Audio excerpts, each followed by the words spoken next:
नाम का लड़का रहता था। शुभम गांव में अपनी माँ के साथ रहता था और अपनी रोजी रोटी कमाने के लिए आम की खेती करता था। शुभम अपने बगीचे में पेड़ों की काट छांट और देखभाल में पूरा समय देता था, लेकिन फिर भी उसके आम कभी आधे पके ही रहते तो कभी काले काले दागों वाले आम उगते। ऐसे आमों को जब वो बाजार बेचने जाता तो उन्हें कोई भी नहीं खरीदता था। जब भी वो किसी व्यापारी के पास अपने आम बेचने जाता तो व्यापारी कहता, अरे रे रे रे भैया, ये कहाँ से आम उठा लाए हो? ऐसे आमों को तो कबाड़ी भी ना खरीदे, मैं क्या खरीदूंगा? बेचारा शुभम उन्हें बेचने की पूरी कोशिश करता और कहता, अरे सेठ, एक आम खा के तो देखो, बहुत ही मीठे आम हैं, इतने मीठे कि ऐसा लगे जैसे मुंह में मिश्री घुल गई हो। व्यापारी बोला, भैया जी, खाएंगे तो तब ना जब आम देखने में अच्छा होगा। जब इसे देख के आदमी खरीदेगा ही नहीं तो इसे खाना तो बहुत दूर की बात है। निराश शुभम अपने आम लिए बाजार से वापस आ गया।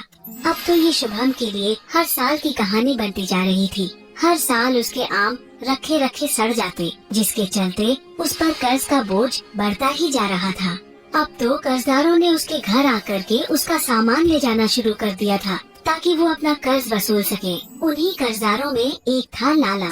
लाला भी एक आम के बगीचे का मालिक था, जिसके आम बाजार में सबसे महंगे बिकते थे। लाला को शुभम का गांव में रहना बिल्कुल भी पसंद नहीं था।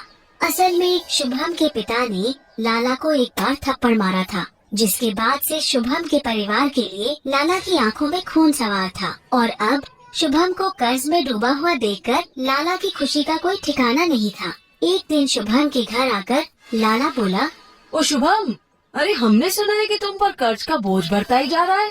हम तो कह रहे हैं हमारे बगीचे में काम करने लगो। हमारी नौकरी करोगे तो कर्ज से बचे रहोगे, वरना बच्चों तुम्हें तो सड़क पर आने से कोई नहीं रोक सकता। ये कहकर लाला हंसने लगा। लाला को यूँ हंसता देखकर शुभम बोला, आज जिस पैसे के नशे में चूर होकर हम पे हंस रहा है ना लाला, याद रखना, एक दिन तुझसे बड़ा आदमी बन के दिखाऊंगा।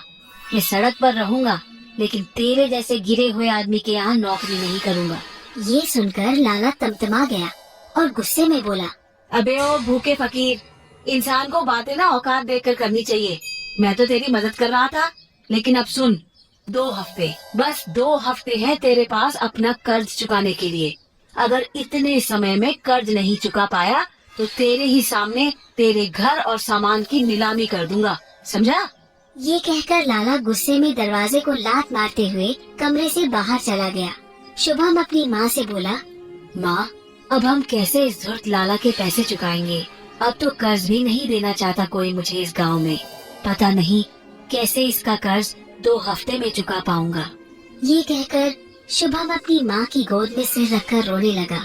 तभी उसकी माँ ने उसे संभाला और उसे शहर जाकर कोशिश करने को कहा। अगले दिन शुभम ने शहर जाकर कर्ज मांगने की कोशिश की, लेकिन शहर के व्यापारियों ने किसी अनजान को कर्ज देने से मना कर दिया। शाम को थक हार कर जब शुभम शहर से वापस गांव आ रहा था कि तभी उसे जमीन पर पड़े एक साधु दिखे। शुभम ने थोड़ा पास जाकर देखा तो पाया कि वो तो बेहोश थे। शुभम ने तुरंत उन पर पानी की कुछ छींटे मारी, जिससे वो होश में आ गए और शुभम ने फिर उन्हें थोड़ा पानी पिलाया।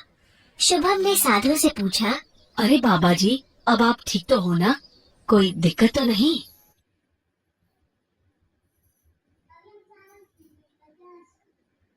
साधु बोले, नहीं बच्चा, सब ठीक है।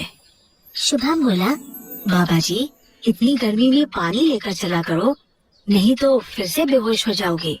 साधु बोले, ठीक है बच्चा, तो मुझे भला मानुष सा जान पड़ता है। आज तूने एक साधु की मदद की है, बता तुझे क्या चाहिए? शुभम बोला, बाबा जी, बस मुझे आशीर्वाद दीजिए कि मेरा कर्ज और मेरी गरीबी दूर हो जाए। ये सुनकर बाबा जी ने पोटली में से एक सुनहरा बीज निकाला और बोले, इस बीज को बोते समय जिस फल का नाम तुम लोगे, ये बीज उसी फल का पेड़ बन जाएगा। उस पेड़ के ही फल तुम्हारी गरीबी दूर करेंगे। ये कहकर साधु अलख निरंजन बोलते हुए अपने रास्ते पर आगे बढ़ गए। शुभम भी उस बीज को लेकर गांव वापस आ गया। अगले दिन साधु के कहे मुताबिक शुभम ने उस बीज को अपने आम के बगीचे में गाड़ दिया और बोते समय आम का नाम लिया। शुभम ने उस बीज की बहुत मेहनत से देखभाल करनी शुरू कर दी। वो बीज 2 दिन में ही पौधे में बदल गया। तीसरे दिन शुभम ने जब आकर ये सब देखा तो बोला, अरे ये बीज है कि जादू की टोकरी इतनी जल्दी पड़ गई। देखते ही देखते 1 हफ्ते में वो पौधा पेड़ में बदल गया और उस पर फल आने लगे। अगले दिन शुभम ने जब उस पेड़ से आम को तोड़ा तो उसे यकीन ही नहीं हुआ। वो आम कोई मामूली आम नहीं बल्कि सोने का आम था। शुभम तुरंत उस आम को लेकर बाजार गया और इस आम को बेच आया। उसे बेचकर उसे इतने पैसे मिले जितने वो साल भर में भी नहीं कमा पाता। शुभम ने उन पैसों से लाला का कर्ज चुका दिया।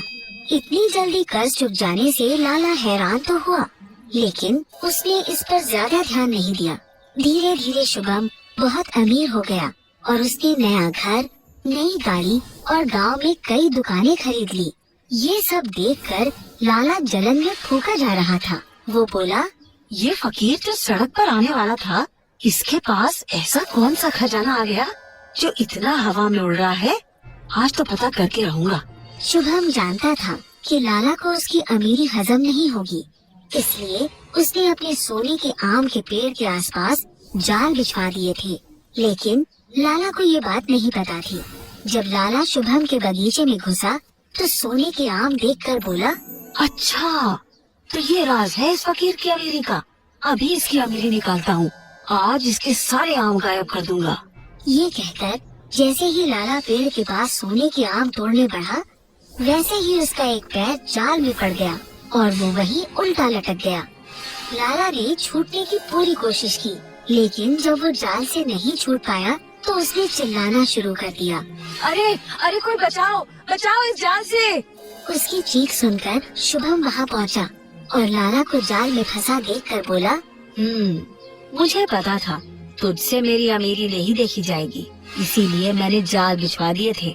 लाला बोला, अरे मुझे माफ कर दो शुभम, मैं फिर चोरी नहीं करूँगा।